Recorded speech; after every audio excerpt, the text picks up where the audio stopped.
CM Chandrababu Polavaram project పర్యటన కొనసాగుతోంది. Aerial survey ద్వారా ప్రాజెక్టు పనుల్ని పరిశీలించారు చంద్రబాబు. అనంతరం ప్రాజెక్టు పనుల పురోగతిపై అధికారుల్ని వివరాలు అడిగి తెలుసుకున్నారు. కాసేపట్లో అధికారులతో చంద్రబాబు సమీక్ష నిర్వహించనున్నారు. పోలవరం స్టేటస్ ను స్వయంగా పరిశీలించారు. ఆపరేషన్ పోలవరం మొదలుపెట్టిన చంద్రబాబు జెట్ స్పీడ్ తో ప్రాజెక్టును పూర్తి చేయడమే లక్ష్యంగా పెట్టుకున్నారు. ప్రాజెక్టు స్థితిగతుల్ని పాయింట్ టు పాయింట్ చెక్ చేశారు సీఎం చంద్రబాబు. నిర్మాణాల పురోగతిపై అధికారుల్ని వివరాలు అడిగి తెలుసుకున్నారు. ప్రాజెక్టు పనుల గురించి అధికారులు చంద్రబాబుకు వివరించారు. అనంతరం కాపర్ డ్యాం కు చేరుకున్న చంద్రబాబు అక్కడ జరుగుతున్న పనుల్ని పరిశీలించారు. Spillway, copper dam, diaphragm wall ను పరిశీలించారు. పోలవరం ప్రాజెక్టుపై అధికారులతో చంద్రబాబు మధ్యాహ్నం సమీక్ష నిర్వహించనున్నారు. చంద్రబాబు వెంట ఇరిగేషన్ మంత్రి నిమ్మల రామానాయుడు, ఇతర అధికారులు ఉన్నారు.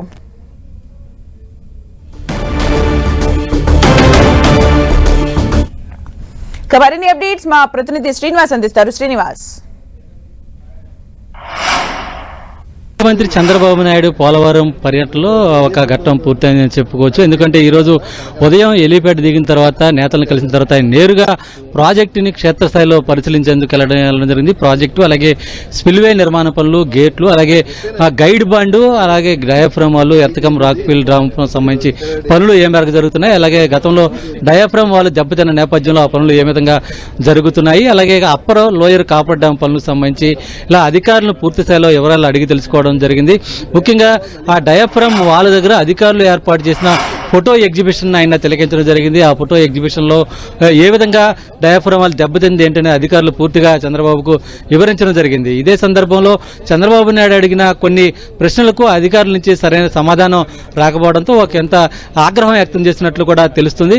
మరోవైపు అక్కడ పనులు పరిశీలించిన తర్వాత ఆయన నేరుగా విద్యుత్ ప్రాజెక్టు పనులకు సంబంధించి ఏ విధంగా జరుగుతున్నాయి, ఎంత శాతం పనులు పూర్తయ్యాయని కూడా ఆ పనులు కూడా పరిశీలించడం జరిగింది. మొత్తం దాదాపు గంట 20 నిమిషాల పాటు ఆయన క్షేత్రస్థాయిలో పనులన్నీ కూడా పరిశీలించి మరికొద్ది సేపట్లోనే ఆయన ప్రాజెక్టు ఎగువ భాగాన్ని పైన ఉన్నటువంటి భాగానికి రానున్నారు. ఇక్కడ కొద్దిసేపు లంచ్ తర్వాత ఆయన అధికారులతో సమీక్షా సమావేశం నిర్వహించున్నారు. ఈ సమావేశం కూడా దాదాపు గంట పాటు కొనసాగనుంది. అయితే సమీక్షా సమావేశంలో అధికారులు ఇస్తున్నటువంటి నివేదిక, అలాగే ఇప్పటి వరకు ఆ పనులు పూర్తయినటువంటి విధానం, ఇంకా సమయం అంటే పనులు పూర్తిగా మొత్తం కంప్లీట్ కావడానికి ఎంత సమయం పడుతుంది అనే దాని మీద అధికారులతో సమీక్షా సమావేశం నిర్వహించిన తర్వాత ఒక క్లారిటీకి రానున్నారు.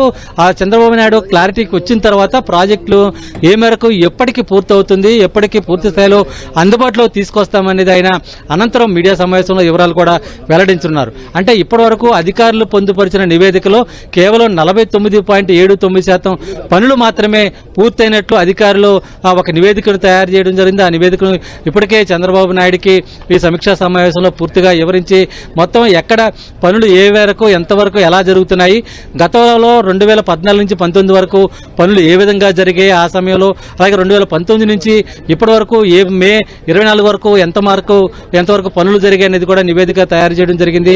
ముఖ్యంగా ఇప్పటి వరకు అంటే 2017-18లో కాస్ట్ రివైజన్ కమిటీ ఏదైతే పోలవరం ప్రాజెక్టుకు సంబంధించి మొత్తం ఎంత ఖర్చు అవుతుంది అనే దానిపైన ఒక నివేదిక అయితే సమర్పించడం జరిగిందో దాని ప్రకారం ఇప్పుడు ఈ పోలవరం ప్రాజెక్టు నిర్మాణం చేయడానికి ఇంకా కాస్ట్ ఏ విధంగా పెరుగుతుంది అనేది కూడా ఒక అంచనా వేరున్నారు. మరోవైపు ముఖ్యంగా డయాఫ్రామ్ వాల్ ఏదైతే ఉందో అక్కడ ఎర్తకమ్ రాక్ఫిల్ డ్యామ్ నిర్మించడానికి సంబంధించి, అలాగే ఇప్పటి వరకు ఏర్పడినటువంటి గ్యాప్లు ఫిలప్ చేయడానికి ఎంత సమయం పడుతుంది, అక్కడ మరో కొత్త డయాఫ్రామ్ వాల్ కట్టాలంటే ఎంత సమయం పడుతుంది, ఎంత కాస్ట్ అవుతుంది, దీని మీద పూర్తి స్థాయిలో ఆయన అధికారులతో చర్చించనున్నారు. ఆ చర్చ అంతా సమీక్షించిన తర్వాత ఆయన ఒక నిర్ణయానికి వచ్చి దానిపైన పోలవరం ప్రాజెక్టు నిర్మాణ పనులపైన ఆయన పూర్తిగా ఒక నోట్ని అయితే కూడా తయారు చేసి నివేదికను అయితే కూడా తయారు చేయనున్నారు. ఆ తర్వాత కేంద్రం నుంచి పోలవరం ప్రాజెక్టుని పూర్తి చేయడానికి కేంద్ర సహకారం ఏ మేరకు అవసరమవుతుంది, ఏ మేరకు నిధులు అవసరమవుతాయి అనే దాని మీద కూడా ఆయన కేంద్రానికి ఒక నివేదిక ఇచ్చి ఆ తర్వాత పోలవరం ప్రాజెక్టు త్వరితగతిన పనులు పూర్తి చేయడానికి తీసుకోవాల్సిన అంశాలపైన దృష్టి సారించనున్నారు. సుమిత్ర, అంటే శ్రీనివాస్, ఇప్పటివరకు 49.79% పనులు పూర్తయినట్టుగా తెలుస్తుంది. అంటే 2019 నుంచి 24 మధ్యలో ఎంత శాతం వరకు పనులు పూర్తయినట్టుగా తెలుస్తుంది? అట్ ద సేమ్ టైం భూసేకరణకు సంబంధించిన అప్డేట్స్ ఏంటి? ముఖ్యంగా భూసేకరణకు సంబంధించి అంటే పునరావాస కేంద్రాలకు సంబంధించి ఏదైతే ఇళ్ల నిర్మాణం ఉందో మొత్తం 1,06,000 మంది కుటుంబాలకు సంబంధించి తరలింపు ప్రక్రియ అయితే కూడా ఉంది. దీనికి సంబంధించి ఇప్పటి వరకు కూడా కేవలం 12,000 మందికి మాత్రమే ఇళ్ల నిర్మాణం జరిగింది. మిగతా వారికి అంతా కూడా ఇళ్ల నిర్మాణానికి సంబంధించి కానీ అలాగే R&R ప్యాకేజీకి సంబంధించి నిధులు విడుదలకు సంబంధించి కానీ అంతా కూడా పెండింగ్ లో ఉన్నాయి. ఆ ఇళ్ల నిర్మాణము అలాగే R&R ప్యాకేజీ పనులకు సంబంధించి ఇప్పటి వరకు కూడా కేవలం 22% పనులు మాత్రమే పూర్తయినట్లు అధికారులు తమ నివేదికలో పేర్కొనడం జరిగింది.